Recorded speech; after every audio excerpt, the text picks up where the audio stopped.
For those of you who don't know me, I'm Paul Bricknell, and I am the head of tax and planning for Kuits. First of all, thank you very much for taking the time to come in this morning. It's always difficult to know when to put these things on. Friday, Thursday evening, you're going to get a different audience. You know, the thing for us is actually the traffic is Friday morning is as good as it's going to get, really, I think. But we are grateful for people taking the time out, especially after such a thrilling and exciting football game last night. I was expecting everyone to be very hungover, but with the joy of the oh no, wait a minute, that's not that. I should have rewritten that this morning. But yeah, look, welcome to our residential property tax seminar. This is a crossover between the sort of taxation that I do around property investment and Duncan, who you'll hear from later, who heads up our residential property team, talking a little bit about some of the things that they're seeing, in particular around HMOs. The format this morning is I'm going to talk a little bit about SDLT, then Duncan's going to talk a bit about HMOs, and I'm going to talk about structuring of property investment. A few housekeeping points. Please make sure your phones are switched off. I'm always encouraged to tell people to tweet and whatever else you're meant to do. I don't do social media. I'm too old. I don't understand it. But please, if you do, do. And we're not expecting a fire alarm this morning. So if it goes off, that door and just follow everybody else. As I say, I'm Paul Bricknell, and Duncan will introduce himself later. For those who don't know Kuits, just a little bit about Kuits. We are effectively a one-site firm. We're not a national firm. We are only in Manchester. We happen to be in two buildings at the opposite ends of the same road, so some of you may have accidentally gone to the other building this morning. That's the old building where the poor people like me work. This is the nice building where people like Duncan work. Apparently they don't have rats here, which I find quite surprising.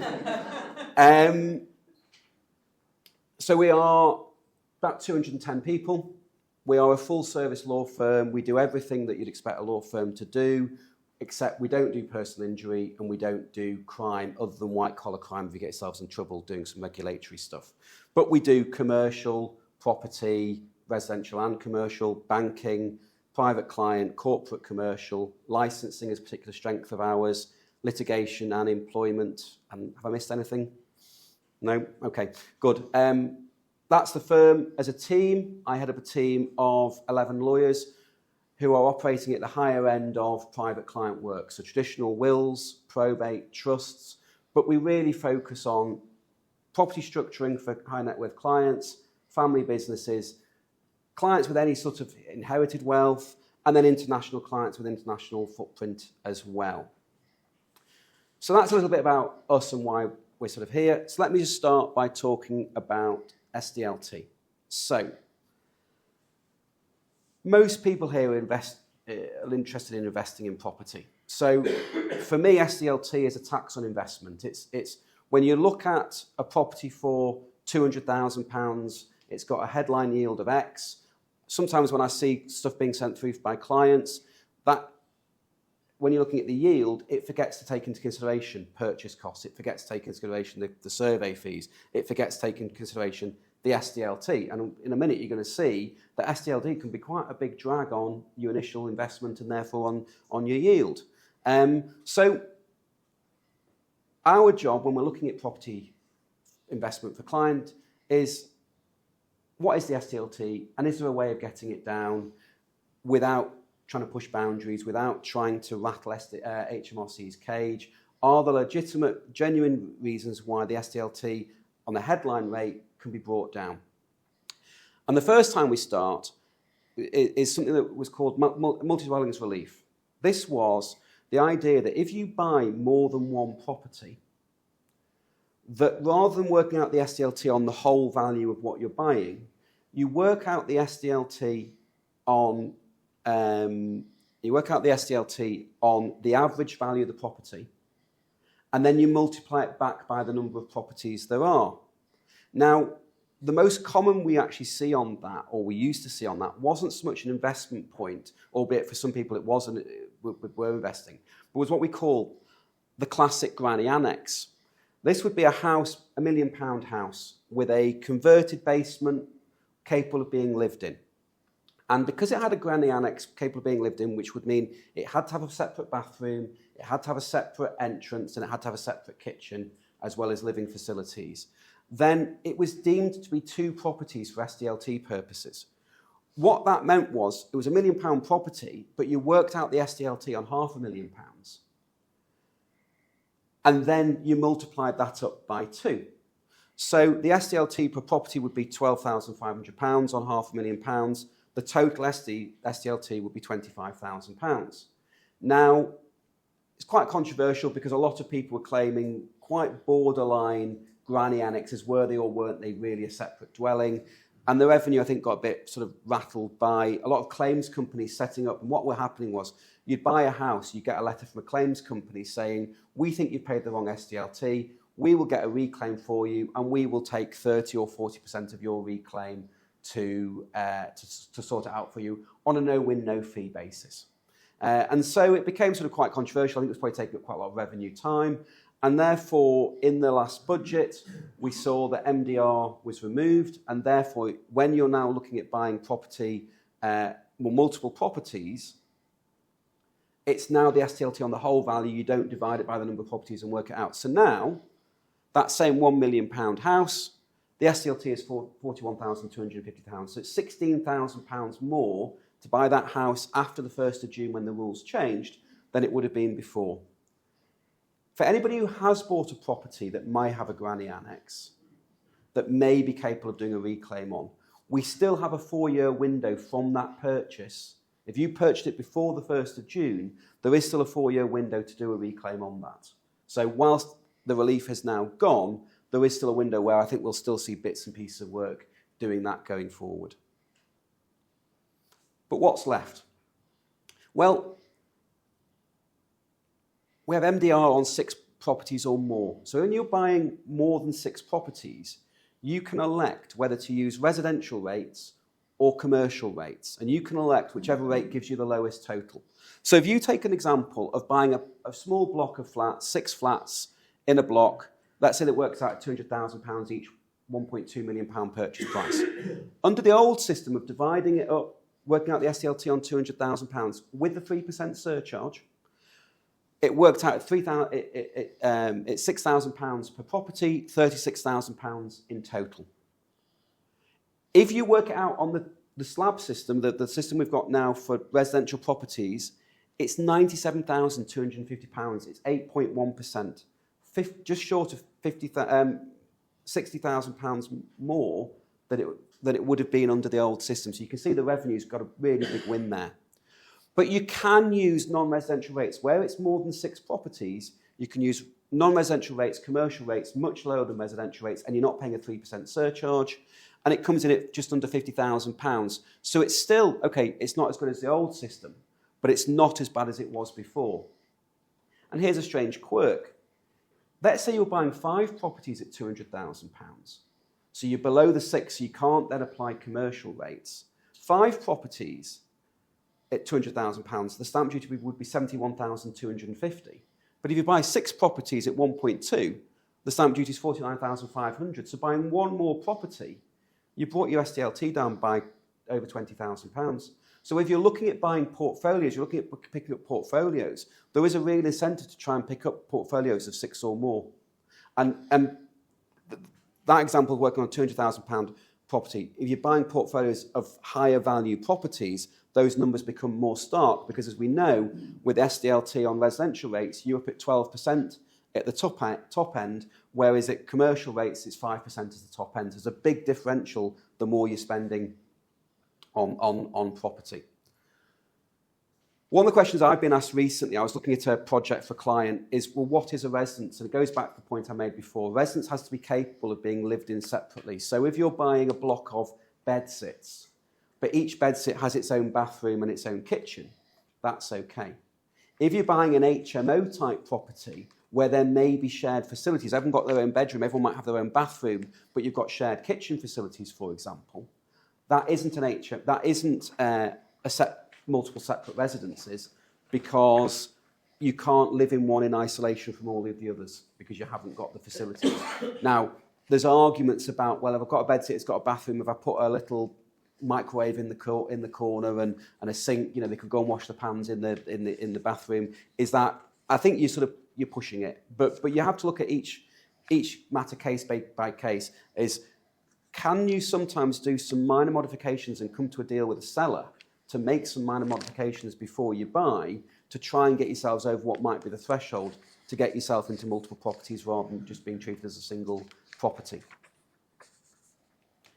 Of course, what someone will say to me, it's not a problem, I'm going to buy 5 properties. To avoid the slab system, I'll just do 5 separate transactions rather than doing it as a single transaction.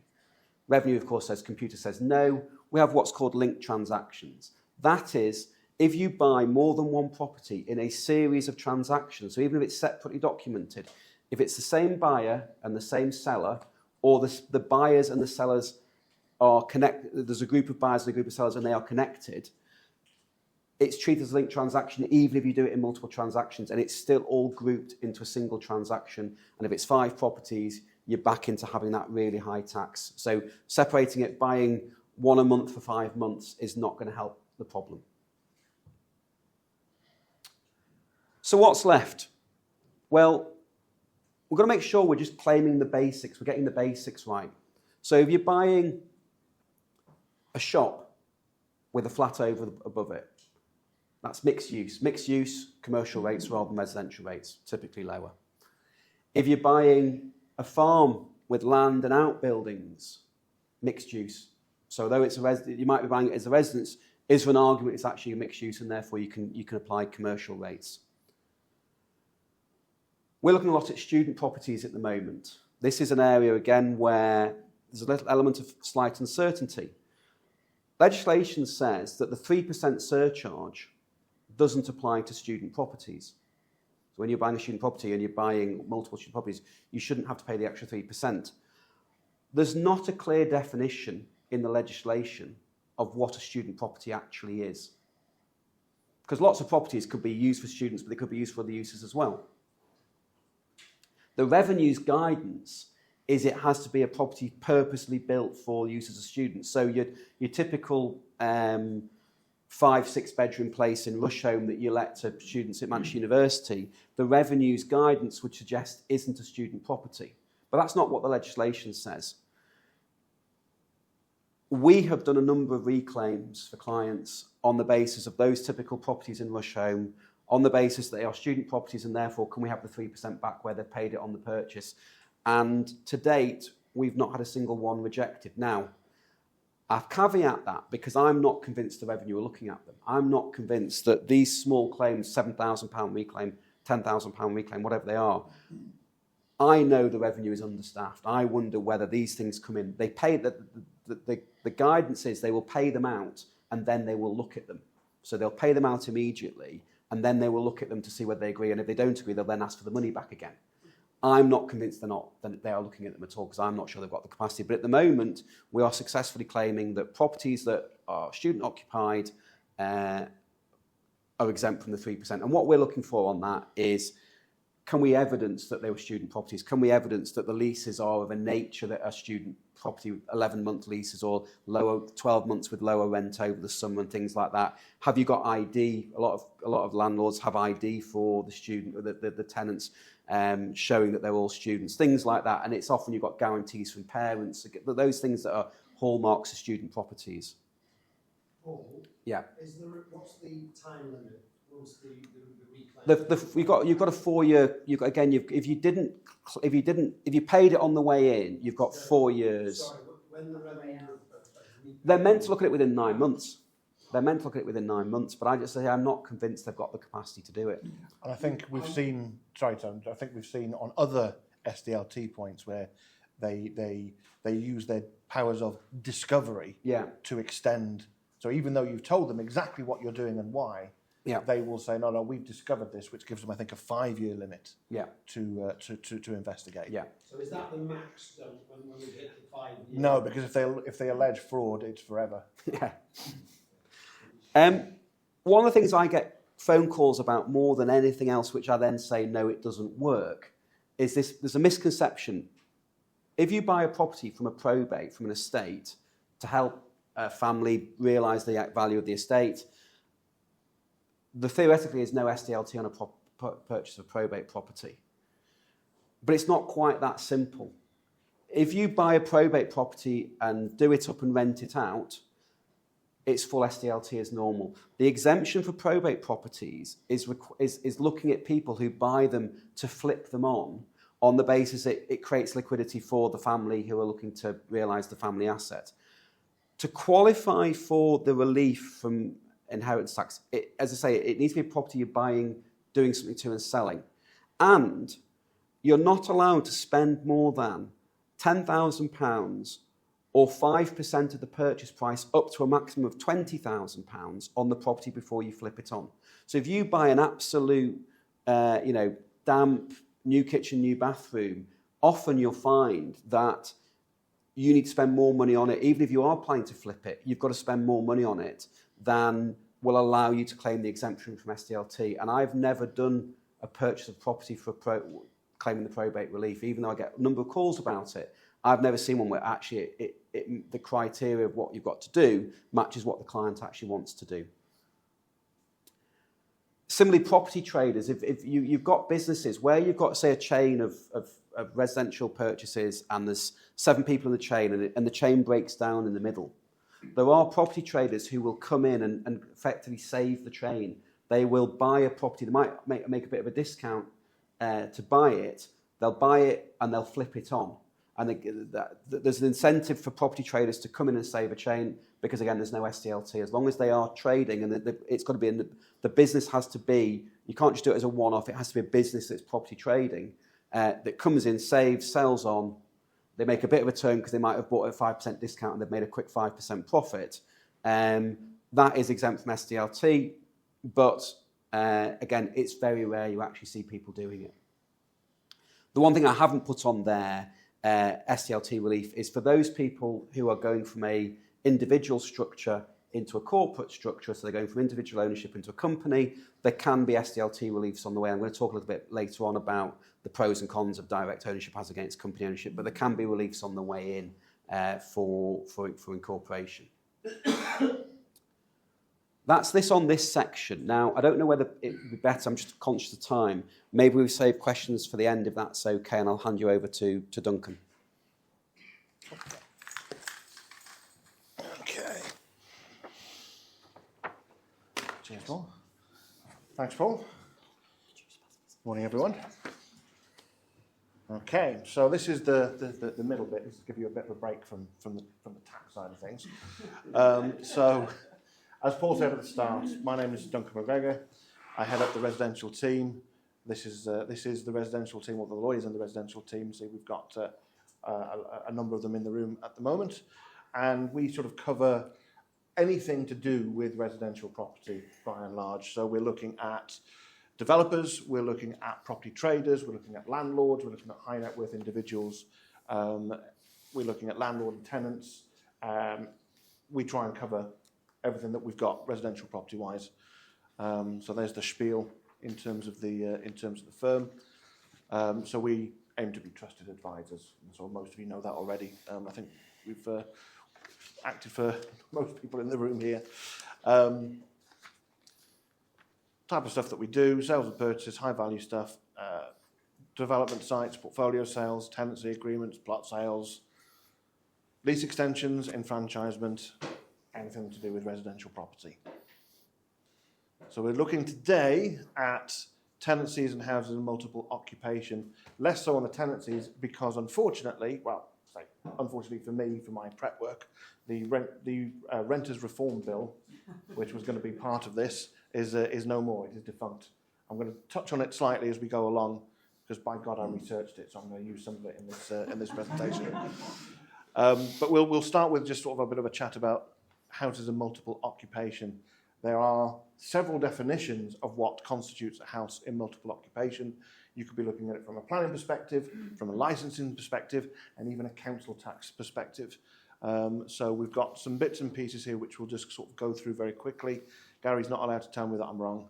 You'll have to text me later on. So what is a house in multiple occupation? So this is what the gov.uk website says, but it doesn't say in what context.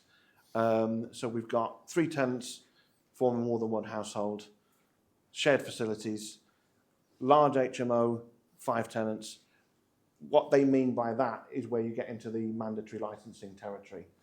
So a large HMO to me is when you get into the sort of 6 or more. That's the sui generis planning side of it. But as I say, different definitions. So there is no definition in the legislation of what a household actually is. There's guidance. So a household is what you might consider to be a single family unit, married, living together, relatives, step-parents, step-children, students, not a household, or their individual household, but not a household of 4 people. Not sure whether that would be challenging. You might find a group of non-related people living together that might be able to claim that they're a household, but you might have an argument on your hands. Different local authorities have different requirements in respect of selective licensing. Salford is a good example here. Salford, I think they've got a lot of selective areas. I think they're expanding their selective areas. They also brought in something called additional licensing, where if you have 3 or 4 people, then you have to have an additional license, unless you already have a selective license. So not confusing at all. But the important thing to remember is obviously different local authorities have different rules around what they require licensing-wise. We have, that's back into planning thing there. So we have, let's say Salford's actually quite complicated. I think Manchester just has this sort of one with a couple of areas. And you tend to find it around student-heavy cities. So doing sort of work down in Nottingham, for example, anything that's around university, you'd expect there to be rules around selective licensing and things of that nature. So it's important that you are, if you're getting into this for the first time, a lot of you who are in HMOs, you will know this already. But if you're thinking of getting into the HMO game, into the landlord game, you need to be aware of what licensing regime applies in the area in which you're looking to purchase. The planning side of things is what, I say, most people, certainly I, would think of first when we're talking about what constitutes an HMO. So you've got your C3 use, which is your normal, in inverted commas, residential. That's a house that you live in, that you own, and there's a couple of extra scenarios which would also be Class C3. Up until, I think it was 2010, moving from C3 to C4 required planning permission. C4 is your small HMO use, so that's between 3 and 6 households in that sort of area, in that planning class. 2010, I think they made it permitted development, and a lot of local authorities didn't like that, so local authorities responded, and Manchester was, I think, one of the first ones out of the blocks to bring in an Article 4 direction limiting permitted development rights, which meant that you then needed planning permission for a change of use from Class C3 to Class C4. Other local authorities followed. I think Trafford has one now, Salford. So a lot of them followed, but Manchester were straight off the block. They had to give a year's grace, which meant the earliest it could come into force was the 8th of October 2011. And when we were in sort of like the mid-teens of the years, if you could show that a property was an HMO in that interregnum period in 2010, then you didn't need planning permission because it was deemed to be the correct use at that time. Now we're past, now we're more than 10 years past there. 10 years is important for enforcement provision. So if you can demonstrate that you've got 10 years use, then you've got the option of applying for a certificate of lawful development. So the general position is the council can't take enforcement action for a lack of planning after 10 years use. So that's the same with any sort of change of use planning application. What we had been seeing, now this is the bit where we're coming into, if we're in the process of either purchasing or selling a portfolio, what happens if you've not got a specific planning permission for C4 use, which say a lot of the times that we come across, I'm trying to remember whether I've actually seen one where C4 use has been granted as planning permission, as in something that I'm selling, that it's already there and no further steps need to be taken. Usually what happens is we have to cobble together stuff. And quite often that is getting together the evidence that the property has been used as an HMO continuously for 10 years.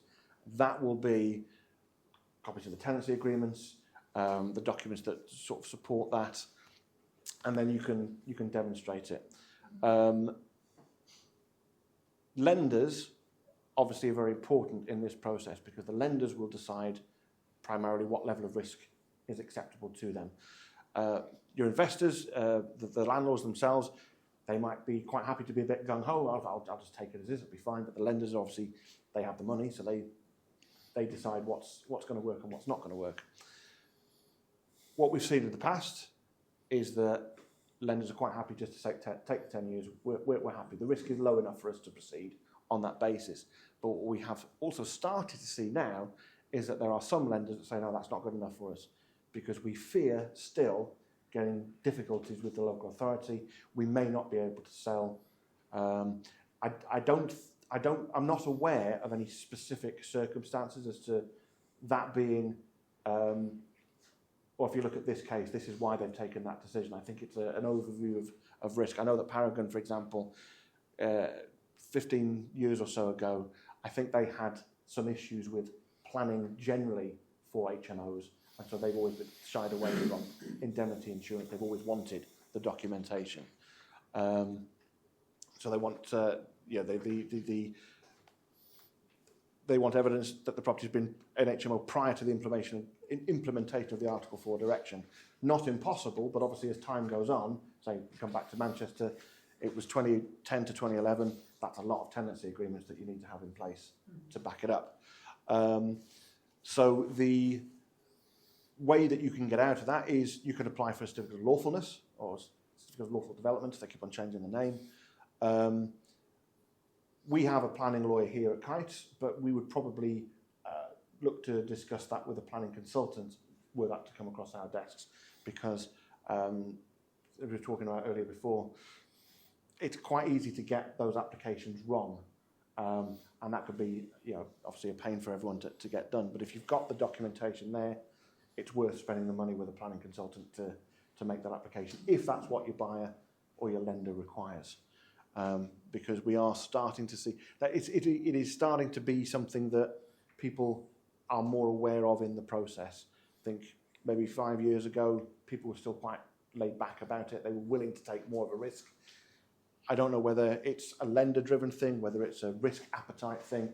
But we are starting to see people perhaps be a little more risk-averse when it comes to HMO from the planning point of view. So it's something just to bear in mind. Obviously, if you've not got the 10 years use, you can make an application, a planning application to change the class. And again, you may or may not be successful. I think the default position with a lot of local authorities is that they don't tend to like HMO applications. They will resist. But you can still, there are things that you can try and do to ameliorate that. I think, again, going back to Salford, I was reading, they're looking to effectively decline any HMO application if the existing sort of, was it 100 square metres or something like that? If the density of HMOs that they've already got is above a certain figure, they'll just say no straight away to it. Which I think possibly leaves them open to attack. If you're saying, well, you've got enough HMOs, you've got a bunch of HMOs here, how can you say that the area is going to be detrimentally affected by having another HMO? We'll see. I don't think that's in yet. I think that's coming in later in the year. Okay, so indemnity insurance is another option.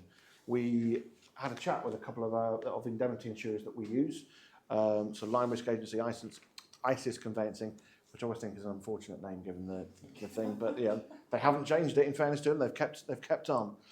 Now, indemnity insurance, as a lot of you will be aware, certainly anyone that we've worked with before, we will be saying to you, does not fix an issue, does not fix the problem. It provides a sticking plaster.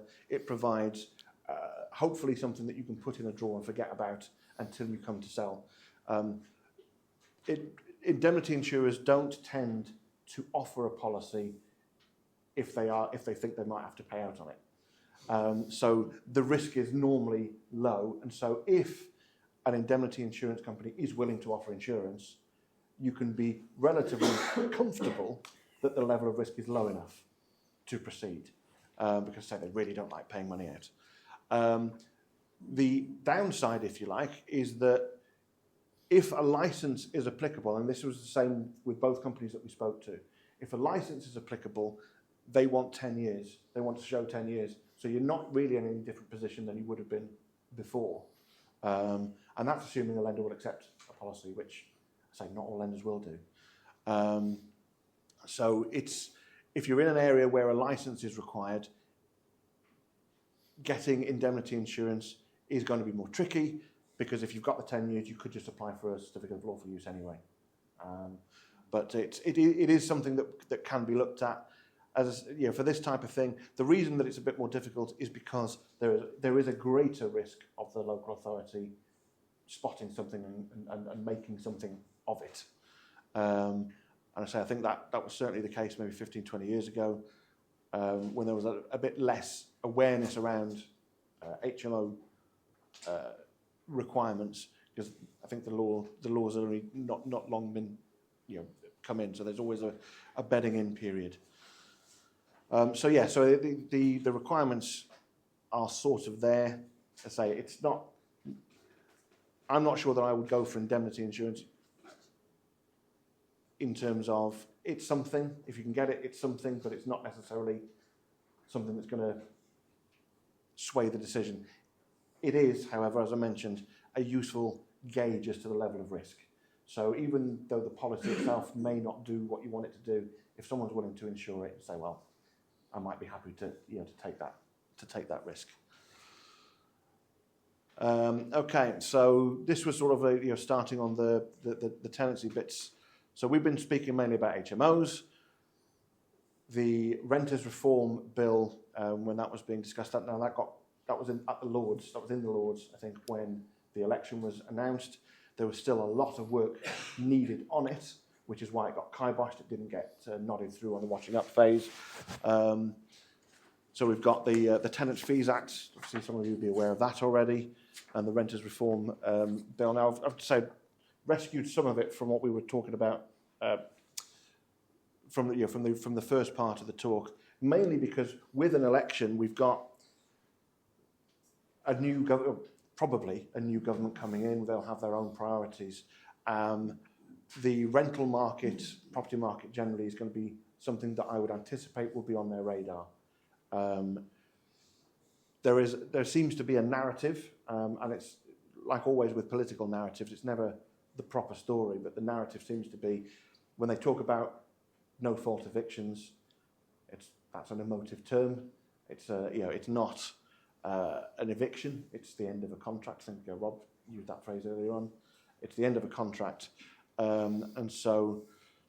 But there is a narrative that's created that landlords are all evil, and they must be stopped, and so talk of bringing in no-fault evictions sort of comes in. Now, so although the Renters Reform Bill is gone, I would expect something to be coming in its place, or certainly something around tenancies. Student tenancies may be an interesting place to start, because I think we were alluding to there not being a definition of what is a student property in SDLT circles.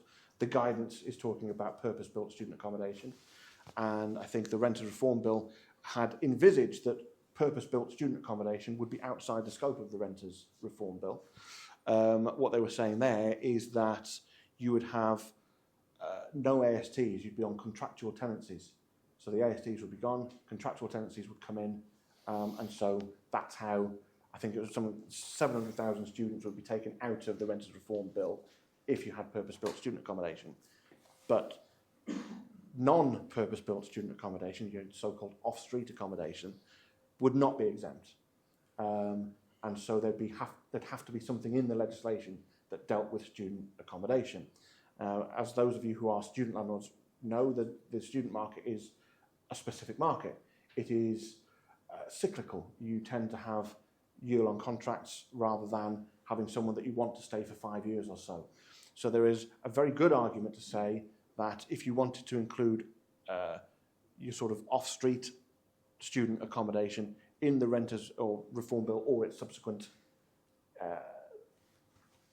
guise, that you would need to have something that specifically dealt with student accommodation. Something that maybe recognises the fact that you're likely to have more voids because you have a summer period where the property is empty. You're going to need those specific things because students don't want to pay more than they should be paying, absolutely right, but why should landlords suffer because you have that sort of built-in gap, if you like, into the legislation. Now, it's not clear on where this might go. There was an article by a gentleman called Martin Blakey that I sort of read. He was part of a think tank, and he sort of put some ideas forward. Now, I'm not endorsing any of this stuff, but it was an interesting read because I think he's coming at it from the student side rather than from the landlord side, but that seems to be where the ear of government is at the moment. So it's something just to sort of bear in mind that this might be a direction of travel.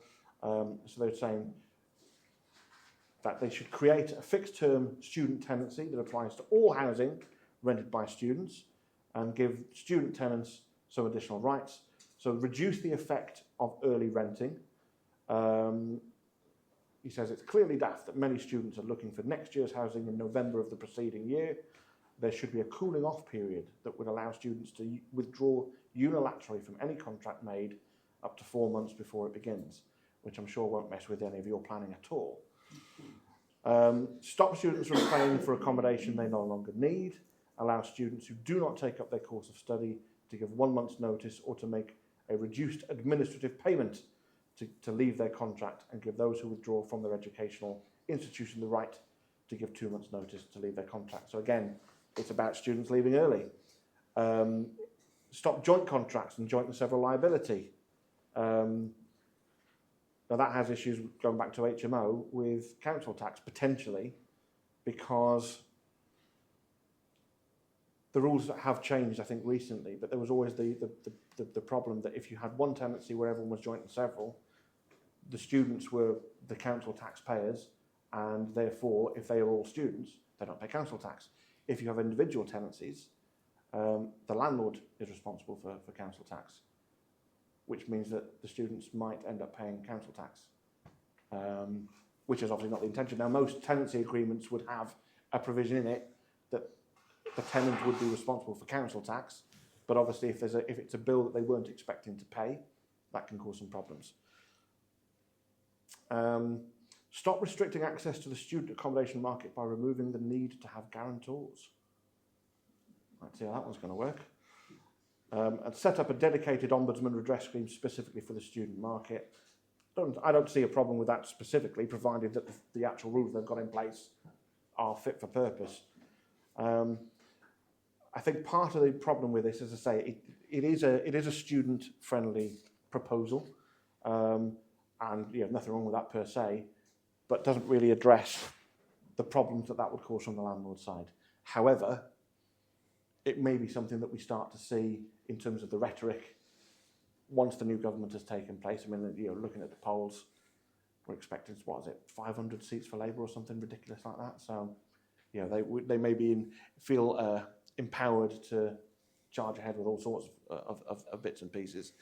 But so you always want to be wary of trying to look too much into a crystal ball, because you don't know what the drivers are going to be. We know that there's been a lot of noise around no-fault evictions and things of that nature, so we can be relatively confident that something is going to happen, but we don't necessarily know what it is. So hopefully we'll be ready, willing and able to advise you when it does. As soon as we know anything, we'll let you guys know. Okay, so that's it for me. I say I'll hand back to Paul, do the questions at the end as we said. But thanks very much for listening. Cheers. Thanks, Duncan. This a little bit of breaks. You don't have to listen to me drone on for the whole morning. Forgive me. I think we're going to run over a little bit. I hope that doesn't cause anyone any problems, but I'll try and keep it as brief as I can without waffling on. The worst words I can hear from a client are, I have just bought a property. I try and educate clients that it should be, I am thinking of, not I have just. Why do we invest in? Why are we investing? Not why we're investing in property rather than stocks and shares. Why are we investing? What is the purpose of what we're trying to achieve?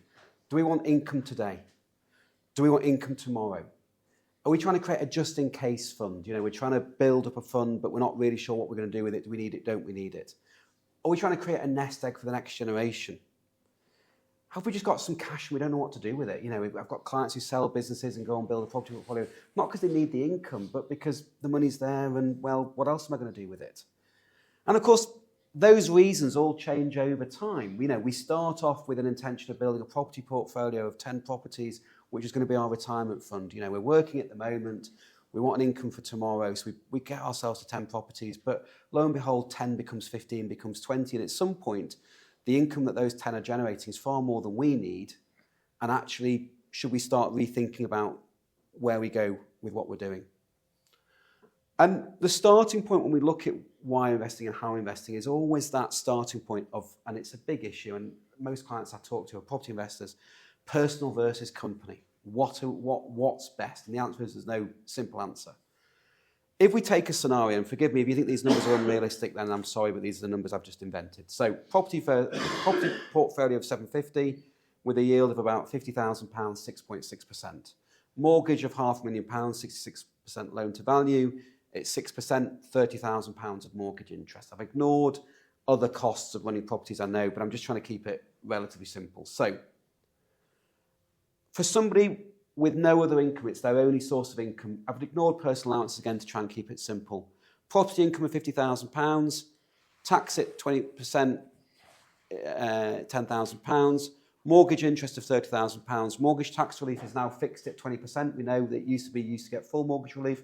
Going back to that attack on property investors, the reduction in mortgage relief really does hit investors, and we'll see that as we go through the numbers. So mortgage relief at 20% on 30,000, 6,000, net tax £4,000, net income £16,000, and the effective tax rate is 20%. Okay.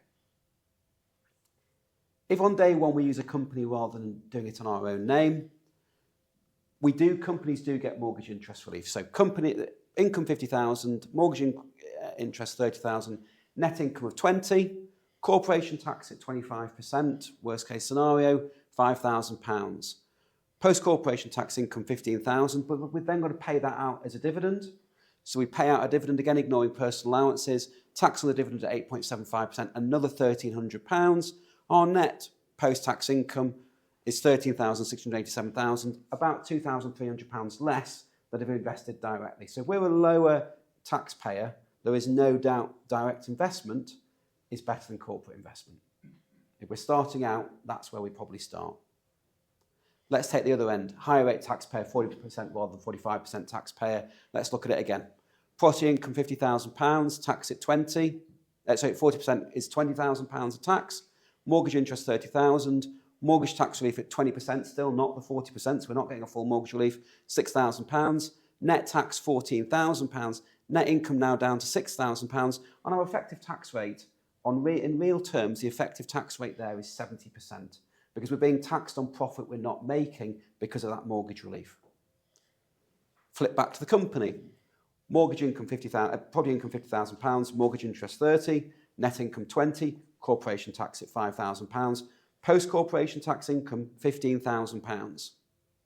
Just go back to the previous slide. The post income before was £6,000. So we're £9,000 better off at this point. But then, of course, we've got to take the money out. We're going to pay dividend tax at 33.75%, £5,062. Post-tax income, £9,937. That's still £4,000 more than direct ownership. So as a higher rate taxpayer, even if you're extracting your money, corporation tax rates and then dividend tax rates, because you're getting that full tax relief on your mortgage, you're better off. Now, of course, if you've got a lower loan to values, those numbers will shift. But a lot of clients, as I say, aren't investing for today. A lot of people today are investing for tomorrow. And if you're investing for tomorrow and you're not paying that dividend tax today because you're intending to wait until you're a low rate taxpayer before you take your money out. Your post corporation tax income is £15,000 as against £6,000. It's 2.5 times as much. That's 2.5 times more to reinvest in more property, 2.5 times more to pay your mortgage down. So certainly higher rate taxpayers are far better off using a company than using direct ownership. You always look at it case by case, but that is the normal starting point. So that's the sort of the starting point. As I say, what I often find is we have a hybrid approach. If someone's starting out, they might buy the first 3 or 4 properties in their own name, and they might keep those first 3 or 4 properties in their own name to use their basic tax allowances. When they start getting to properties 5, 6 and 7, they might then start using a company to build the portfolio further there to get the blend of the two. So a lot of people are not investing for themselves, they're investing for tomorrow, they're investing for the next generation. The first thing to say is that we talk to clients about funding school fees or funding university education. If a parent puts a property into a child's name to pay for their school fees, until that child is 18, the income is taxed back on the child. Taxed back on the parent. If a grandparent puts money aside for a child, for their grandchild to pay for school fees, the income is taxed on the grandchild because there's a detachment between the person and the investment return. So it is often quite attractive. If grandparents want to help out with school fees, it's often attractive to put the property in some way with the child so that they're getting the income, so it's not taxed on the grandparent.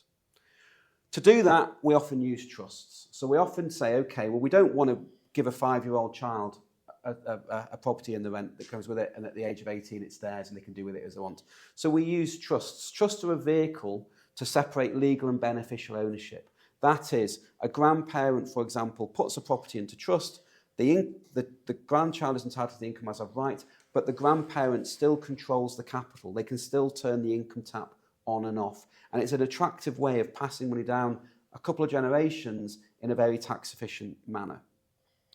Similarly, we often use corporate structure. So go back to the advantage of using a company anyway. But what we often do with a company is we have classes of shares. So mum and dad might have A and B shares. The children might have C, D, E shares. And we can pay different dividends to different children. So take the example of a family where they've got 4 children. They're coming up to the age of going to university. We want to try and help them out at university. If we have a corporate structure and we can create income streams for the children, once the child is 18, the income is taxed on them and not on their parent. And lo and behold, we could pay a £12,000, £14,000 dividend to a child each year, tax-free, to go towards their university costs. And it's much more tax efficient than paying a dividend to a parent at 40% and then them paying for the university costs. So using company structures, and we look at each one in for the given family situation, but company structures to move income around the family in a flexible manner, often known as family investment companies, is a very good way of mitigating income tax and also looking at the future as well.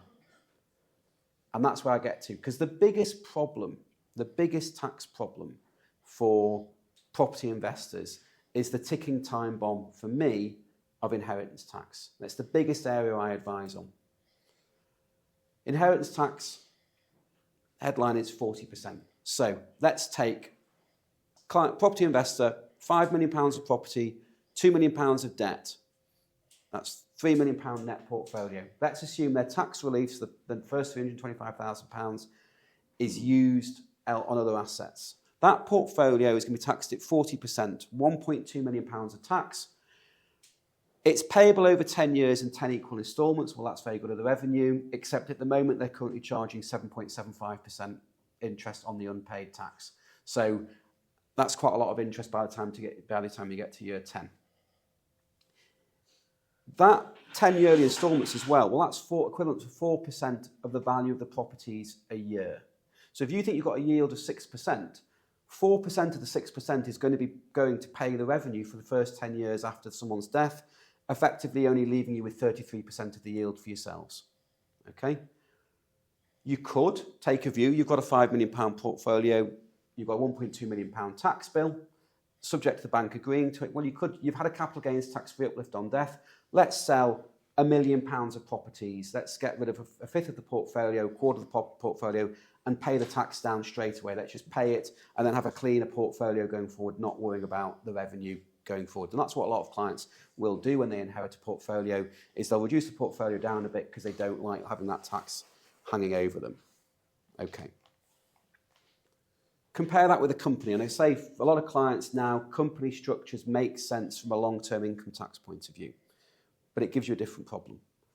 Company ownership, exactly the same as before. Property 5 million, debt 2 million, net 3 million, IHT at 40%, £1.2 million, payable over installments. Everything's the same, except that there's no CGT uplift on death in the properties. The shares get uplifted, but the underlying properties don't.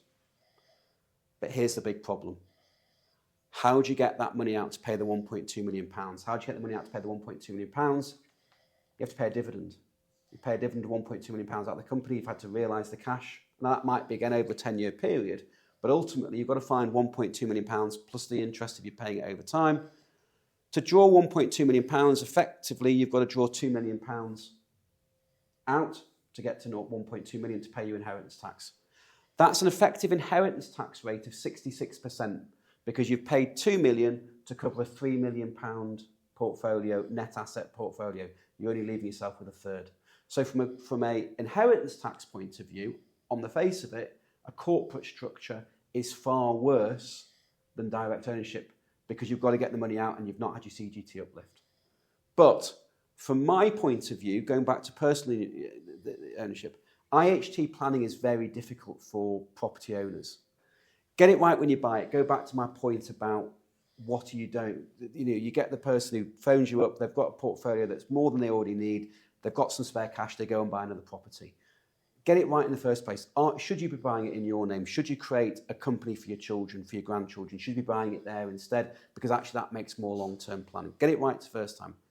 You can give away property in your lifetime, but when you give away property, it's deemed to be a disposal at current market value. You bought a property 10 years ago for £200,000. It's now worth £400,000. To give away a £400,000 property to try and save some inheritance tax, it's going to cost you potentially 28% of the growth, 28% of £200,000, £56,000 to try and save inheritance tax at some point in the future. And most clients don't like paying tax so they can avoid it. You can gift into a trust. If you gift into a trust, you can defer the capital gains tax. You can kick that problem down the road, but you're limited to putting £325,000 into trust in any 7-year period. So you are, for high net worth property investors, it helps, but it's not going to make a big difference if you've got a really big portfolio. Go back to corporate again. I find tax planning, inheritance tax mitigation, long-term inheritance tax mitigation, far easier with a corporate vehicle than with direct ownership. Why? Well, if you spread shareholdings around the family, you get a discount. If you're only a 49% shareholder of a family property company, you discount the value of your shares because you don't have control of the vehicle. So the revenue will say the smaller shareholding you have, the bigger the discount you can apply to your shareholding, reducing the tax bill. So try and spread wealth through the family. We can use different methods of profit extraction. So we could be employing our children as directors in the company. We could be paying them salaries. We could be making pension contributions as a way of extracting money from the company to put it somewhere else. Pensions are very tax efficient. You get corporation tax relief in the company. They're inheritance tax free on death. When I mention pensions to property investors, they all switch off because everyone says, oh, I don't want a pension. I don't like stocks and shares. Pensions, the right sort of pensions, can invest in commercial property. They can, if you're a property developer, potentially lend back to your property development company for working capital. Residential property investors, it's hard. But you can still use a pension as a tax-efficient way of extraction of funds. Alphabet shares, go back to the point I was making before. When we have a company owned by multiple family members, we can give different people different shares and we can give them different rights. The biggest area we talk to with property investment clients, with big property companies, is the idea of growth shares. So let's say you've got a property company with a net value, as I said before, of £3 million. Okay? What we can do is we can say, okay, The company's worth £3 million today. We're going to create a new class of shares. And that new class of shares is going to take all the value over £3 million. As the company grows to 5 million, all the growth over 3 million is in the growth shares. On day one, those growth shares have little or no value because they're not getting it. If the company was liquidated the next day, they're getting no value. So you can give those growth shares away, and in 10, 20 years' time, the company's worth 5 million. The shares that you've kept are still only worth 3 million because you've capped the value of your shares. The £2 million growth has gone to the next generation or the next generations, and we've saved 40% on that growth. We've not made the problem better, but we've stopped it getting worse. And a lot of clients, the starting point is that growth share idea. We then get into more sophisticated ideas. We can do planning over time where the value of the company comes down. We can do planning where not only does the value of the company come down, but when you are extracting your income that you need today to live on, we can extract it at capital gains tax rates and not income tax rates, which at the moment is very beneficial. Whether that stays beneficial is a moot point. But we can do it as a way of bringing the numbers down and actually be more tax efficient as we go along. And if we do that planning, we can also create the ability to draw tax-free from the company after you've died. So the next generation can potentially draw down tax-free in the future from the company. And that includes, to the extent there is inheritance tax to pay, we can extract from the company tax-free. That's more sophisticated, and it really is very much bespoke family by family because you've got to find the right angles. You've got to go for, when you're doing that planning, you always go to the revenue for clearance. So you've got to make sure that it isn't just some form of scheme that you just churn out the same thing time and time again. It has to be bespoke to each given family. But there is that planning available for families if they want to try and bring the numbers down. Of course, we've got the 4th of July, and this is the biggest problem when you're looking at this. We've had the promise income tax isn't going to be touched. We've had the promise that national insurance isn't going to be touched. We've had the promise that corporation tax isn't going to be touched. We've had no mention of capital gains tax. There is no doubt in my mind it's an easy win. If you look at the press, there is definitely a push from the left of the Labour Party that CGT should be aligned with income tax. That will make some of the planning we do harder. There is no doubt inheritance tax problem is not going to get better anytime soon. And so the sooner we start looking at these things, the better. We've got to have a mind that if we do some planning today, it's got to be flexible enough that we can adapt if the rules change and what we've done doesn't work under new rules. There's an element of sitting on our hands and waiting because we'd rather know what we're dealing with. The danger with that is you might be able to do something today that you then will work if you do it today, but you then can't do it tomorrow. Now, we've only got a short window. We know we've got a budget on, we've got election on the 4th of July. Typically, a budget, the first budget post-election, is about 10 weeks after the election. So we're looking at sort of September, October for a budget. There will be bits of planning that people may be able to do before that if they want to. But it's trying to work out, is it worth it or do you want to sit on your hands and wait? That's it from me. I think Duncan and I both welcome, and I appreciate the time, and I appreciate some people may need to go, but by all means, if you've got any questions, then obviously I'd ask them here or we can have a chat outside if you prefer. I've got one each of Yeah. you. That's brilliant, thank you very much, both of you. Really, really helpful. So I am warming up somebody who is selling a 10 property portfolio. So for you, Paul, and so that's great an explanation for us as the vendor. Yeah. As a purchaser, but for the vendor, is there something, and I don't necessarily expect you to answer it now, but is there something, because there's a reason why she's not selling now, she wants to get out, she's desperate, she's got 10 HMOs, wants to leave, wants to get out, but there's mortgage issues with that early release, but there's also IHT and other issues tax related. Is there things that we can support her with? I think sometimes when you're looking at, if you look at the comparison of 5 and 6 properties and that jump from SDLT, sometimes if there's a deal to be done, you've got to take tax into consideration. So we have this conversation when, for example, let's say a client's got a property portfolio in a company. Do you sell the company or do you sell the portfolio? Well, if you sell the company, the buyer is paying less stamp duty. If you sell the properties, the buyer isn't buying any latent problems with the company. There are deals to be done with some of these things where you've got to look at, if there are good reasons why they want to do a transaction a certain way and your tax bill goes up because of it, is there a halfway house where you say, look, we'll put an extra £20,000, £30,000 in because we're still going to be £30,000 better off, and that's a sweetener for them in getting the deal done. And certainly when I've looked at doing deals for clients, we sometimes look at the other side's tax position as well and see whether we can do something to make it work for both sides. Yeah. And then for Duncan, my question was, if it's already in an Article 4, so I'm looking at buying a property which is in an Article 4 area, it's already set up as a HMO, would I, if it was only happened though, so there's still a lot of work to be done depending on when it was? Yeah, so it depends on how long it's been an HMO and when the Article 4 direction came in. Yeah.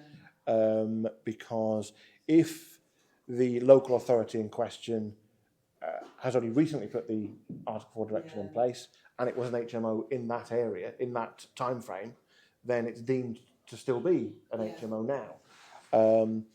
And so it's going to depend on how long it's been an HMO, when the Article 4 direction came in, and then you'd be able to sort of have a steer on in terms of when and what you might be able to do about it. Yeah. Or nothing at all. You may not need to do anything. Yeah, great, thank you. Anyone else? Yep. Question for you, Paul. Yeah. Multi-unit freehold block with 6 flats or more. Yeah. Can that be treated as portfolio under what you? So there's one of the things you've got to look at. If you've got this, and this gets sort of more complicated. If you've got the freehold, but then the flats are let on long lease. Let's say I've looked at one. Huh? There's no long leases. Yeah, so then you'd be looking at you could look at commercial SDLT rates on if you've got more than 6 units, you could be looking at commercial rates rather than residential. Is that? Yeah. And do you find that that's common knowledge amongst lawyers? No. I mean, and this is one of the things where we try and help clients. Well, like I said, we're looking at one at the moment where the client had said this is what they thought their budget was going to be when they were sort of putting together an offer, and we were able to say to the client, actually that estimate of you're buying a block of 11 flats, your estimate is way out on your SDLT. We think it was about half what they thought it was going to be. I think part of the problem with this, and it's going to sound very sort of blowing our own trumpet type of thing, but SDLT has changed a lot over the last. It was brought in 2003, but it's changed a lot over the last few years. And conveyancing solicitors are not necessarily best placed to advise on SDLT. Just follow the calculator online. Just follow the calculator and just do the bits and pieces there. We're a commercial law firm, but one of the whole things that we set ourselves out to be, and there are other people that do this as well. But our idea is that, so Paul and I work very closely together on SDLT questions so that we make sure that we get the SDLT position right. A lot of the time, advice is not required, but we do need to know about simple things like 6 units. Other times, formal advice is required. And Paul will sit down and say, well, I'll do this. Sometimes all we can do is say, we think this, but it comes with a health warning. Yeah. And so sometimes we'll be able to get clearance on certain things. But yeah, it is something that you see, but a part of that is because conveyancing solicitors are not naturally tax advisors. And so an SDLT has become something upon which advice is probably now required, certainly for the type of clientele that we have. Yeah. But if you use a countrywide or you use a volume type, they're not necessarily going to spot that it's a thing. And they'll probably have stuff in their terms of more the account. Yeah, because the accountant has never had to worry about stamp duty because it was just, this is your purchase price, that's what you're paying. It was very simple. Yeah. It's quite interesting when you've got, for example, going back to the granny annexes student property, one of the conversations I have with a client is when you do an SDLT return, you give the revenue no information about why or how you think you've come to that number. It's just a numbers game. You don't explain what you've done, it's just done. That means the revenue don't have the information to accept or deny, which gives them a bigger window to come back to you and say, well, we didn't have enough information to accept this. We think you were wrong. One of the things we have done for some clients who are risk averse is you pay the full SDLT. And then you immediately write, the day after completion, you write to them saying, we've overpaid our SDLT, please can we have this much back? And this is why. And we set out in full detail what we're asking for back. And therefore the revenue have got the full picture and they can't argue they've been misled. There's a shorter window and there's a lesser risk to the taxpayer that they're going to be asked for a cheque of the money back or for penalties or whatever else. So there's a sort of, whilst it's sort of counterintuitive to help the revenue do their job in some ways, it's actually a risk mitigation point for which some clients would prefer, and I've done that a number of times. So on an SDLT return, there isn't the ability to append a covering note? No, the... you do it the way that... Yeah, so I mean, most SDLT returns are done online, so you have to write separately then to HMRC. But even back in the day when it was done in a paper form, we had to write, you would write separately to HMRC, this is why we've done what we've done. And as I said, I know that in admittedly different circumstances, even with that letter, and HMRC have accepted that they've had that letter, they still were able to argue successfully that the 9-month inquiry window did not apply, and they were using their discovery powers to come back. So that's a sort of a standard health warning that we would give to everyone, is that even when the 9 months is over, when you followed what Paul has suggested, there's always still the possibility. So don't go spending it all just yet. Put it in an account, forget about it for a few years, and then hopefully... But because when we do the reclaim, we'll often send the particulars of the property to the revenue, because the particulars are often the best example of, they've got photographs of the annex, you can see the separate kitchen, the separate bathroom, you've got the floor plan which shows the separate front door, or side door, whatever it might be. For me, that's the sort of, you're giving the revenue everything, and it's very difficult for them to come back and say, well, that wasn't, we didn't have the knowledge, when you've given them everything they can have. Go on. A quick HMO question for you, Duncan. Client acquires 7-bedroom HMO, sui generis client, give it a lick of paint, and put it on Airbnb, holiday letting. Okay. Is that then lawful or unlawful?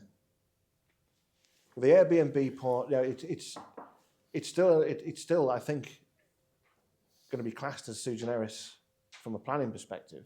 But does sui generis have to shift from HMO to holiday letting or short-term accommodation or whatever the definition? That I don't know. I'd need to find out for you. So I'll make that inquiry and come back to you. Thank you. I'd be really interested to know the answer to that question as well. Yeah, there's a real shift, isn't there, at the moment with property investment from traditional letting on long-term lets. There's a lot of people getting into the short-term Airbnb type. There's a wave being written off the staycation thing and all. Particularly North Wales, Cornwall, Lake District, etc. And again, you do wonder whether, given even under Conservative government, we had a very anti-landlord regime of, extra 3% SDLT, the mortgage interest relief, the way you could do your wear and tear and all of that attack on it. I don't see that changing under Labour government. I don't see that getting worse. And I do sort of wonder whether that Airbnb market, which really does, you've got to accept it takes property out of the local community's usage. You can see how that very much will come under attack, I think. But as an investor, it's just useful to be able to have different strategies available. Yeah, of course. Yeah. Change. Yeah. Because there was one I was looking at recently, and that was my very, I was like, okay, if it doesn't work as this, can you flip it? Yeah. I hadn't even thought about do the change in use. Yeah. I'll follow up if you don't know. Absolutely, yes. Thank you very much.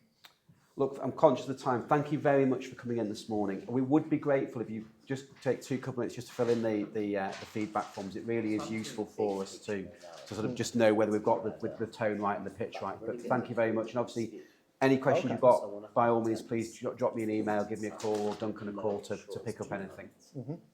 Thank you.